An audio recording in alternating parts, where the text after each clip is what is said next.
Let's talk first this morning to Charlie Downs, who's a political commentator and strategist. Charlie, very good morning to you. Morning, Ben. Great to be here. What do you think explains the Trump victory and the Democrat defeat? Well, I think that it's reflective of a broader trend that we're seeing across the world, as you said. But I think that this is one where very interesting demographics are moving towards more conservative politics, because we've seen this across Europe, in France, for example, with the National Rally, the AfD in Germany, the Freedom Party in Austria, now with Trump, and as you say, with Reform in Britain. And the demographics that these parties tend to be popular with are primarily young people, non-college educated voters, and the working class.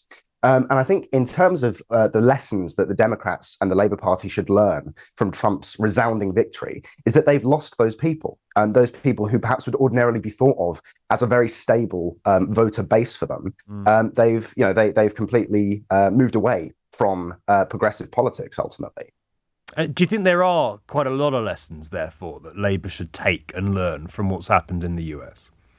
Absolutely. I think the main thing that left-wing parties like Labour and the Democrats need to take from this phenomenon that is sweeping across the Western world is that they have, again, as I say, they no longer represent the working class. What they represent is the managerial class, actually. They represent the constituency represented by Democrats and the Labour Party is people who work in the civil service, people who work in corporate HR, people who work in university administration, who are ultimately not really in touch with the issues that ordinary people face on a day-to-day basis. They're more interested in high-minded abstract ideals than they are in, prices of fuel, prices of food, prices of housing.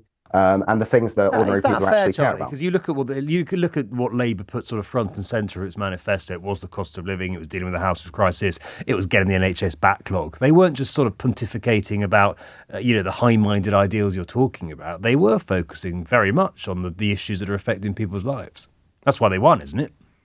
Well, in their messaging, I agree. I think that there was quite a bit of focus on that. But in terms of their policies, I mean, we've yet to see any progress on any of those issues, I would say. And I think another crucial policy issue that has decided the loss of the Democrats certainly is immigration. 90% of Trump voters cited immigration as their number one issue. And the same is true in Britain, because I think all of these problems are exacerbated by the kind of out of control immigration that we've seen both in America and in Britain, both illegal and legal. Whether it's cost of living or quality of public services or price of housing, these are all things that are, as I say, exacerbated by the immigration problem. And Labour and the Democrat Party have shown absolutely no will or interest in actually meaningfully tackling that issue because, again, it goes against their kind of high-minded ideals, their high-minded progressive ideals, where immigration and the taking in of refugees and asylum seekers is regarded as an unvarnished good, and that there's no negatives that come of it, when actually, again, for ordinary people, there really are. Do you think, therefore, there is a potential for the sort of insurgency, and it is an insurgency that we've seen Donald Trump kind of successfully carry out in the US? Do you think Nigel Farage and Reform are looking at that thinking, right, if we just play our cards right, we could be a very, very significant player in British politics in the next few years? Now, this is a really interesting question. So I supported Reform UK during the election, and I think that they have the potential to become the opposition in this country, because I think the Conservative Party, having elected Kemi Badenoch, the continuity candidate, has failed to learn any lessons from their absolutely astonishing defeat at the general election in July. But I think when you look at Trump, and when you speak to British people about Trump specifically, British people are just not given to that kind of politics. I think it's specifically Trump. It's how American he is. He's almost like the embodiment of America in a single man. The bombast, the showmanship, the crazy kind of one-liners and all this sort of thing. British people don't really like that kind of thing. 80% of British people wanted to see Harris win. And so, but on the other hand, Nigel Farage is qualitatively different to Trump. He is a different type of politician, although they do occupy a similar kind of political and rhetorical space. So I think that we could see, again, if they play their cards right, and I think if they Yeah, there's a number of things that they still need to do. I mean, they're a very small party that's gone from, well, they've gone from being a very small party to being a national party overnight. So they're still working on professionalizing the party, standing people in local elections, establishing their brand, establishing their narrative.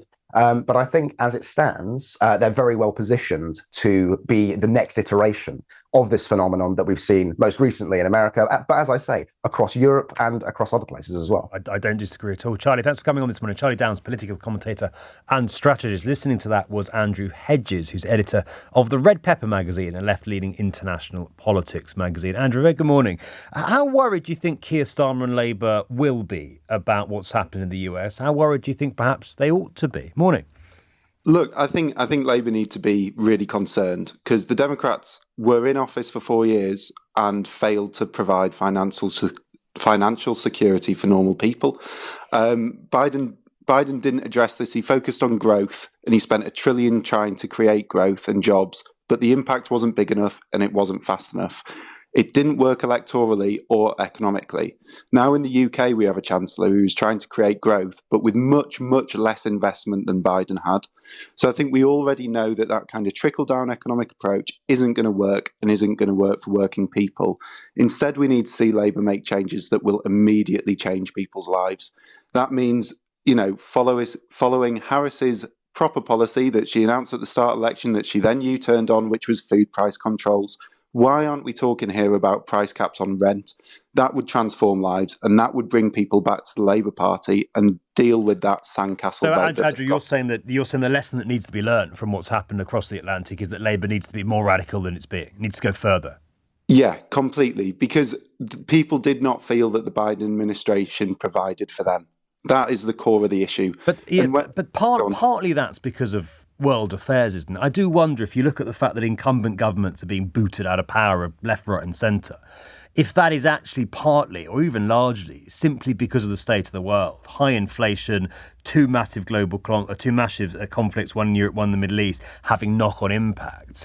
Is it really about what the governments are doing or not doing, or are they just getting the blame for the pretty perilous position that we're in globally right now?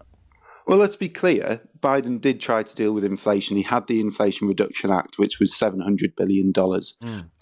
And what Rachel Reeves needs to learn from that is that policy did not provide for working class voters. I'm not interested in hearing slagging off the record of Biden completely. He tried in a more radical way than Rachel Reeves did. But it's difficult, isn't it? Sorry, I'm sorry to jump in again, Andrew, but when inflation is global, when it's being caused by the war in Ukraine, when it's been caused by rising oil prices, there is only so much that even the US president can do. And in this election, a lot of people said, I'm voting Trump because my fuel costs and my bills have gone up. Yeah, and I get that, but you also think, well, is that really Joe Biden's fault? And would Donald Trump really have been able to do anything differently? I don't believe Donald Trump will provide for people, but his promises are important and he's promised to try and deal with the price of food. And Labour can do the same. Price caps are a legislative policy that governments have, and rent controls are a legislative policy that governments have. And the refusal to engage with those legislative policies are causing a drift between working class voters and the governments of the centrist governments of the world, because those centrist governments are not providing for people. Yes, inflation is difficult to deal with, but there are things that we can take real action on in reducing people's bills. We can legislate to reduce people's electricity bills. We have a very mediocre price cap system on them now. Why aren't we looking at expanding that? And just finally, Andrew, just respond to what Charlie was saying about immigration. This idea that part of the reason that sort of more centre, more moderate governments and parties are losing out in elections across the world is that they are failing to sort of understand the level and the scale of public anger about mass immigration. Is that part of it as well? I don't think it's part of it. I'm not saying that immigration isn't a kind of surface level effect, but as soon as you dig deeper, you see that people are struggling to find jobs. And if a politician stands up there like Farage or like Trump and blames it on migration, then that's a helpful political line for people that are supporting reform or supporting Trump. But the reality is that people want to see a better NHS. In America, people wanted to see further rolling out of Obamacare. That's why people like Bernie Sanders were incredibly popular politicians over the last 8 years. And those people have been isolated by the Democratic establishment. The truth is that the last time the Democrats won an election really confidently was with Obama, and he was outside of the Democrat establishment. Perhaps it's just that centrist politicians, establishment centrist politicians, don't really know what to do, and actually they need to pass it over to ordinary people and let ordinary people select their candidates around election time. Just finally, Andrew, would you class Keir Starmer as an establishment centrist politician? Yeah, I would. And that's worrying for Labour, in your view.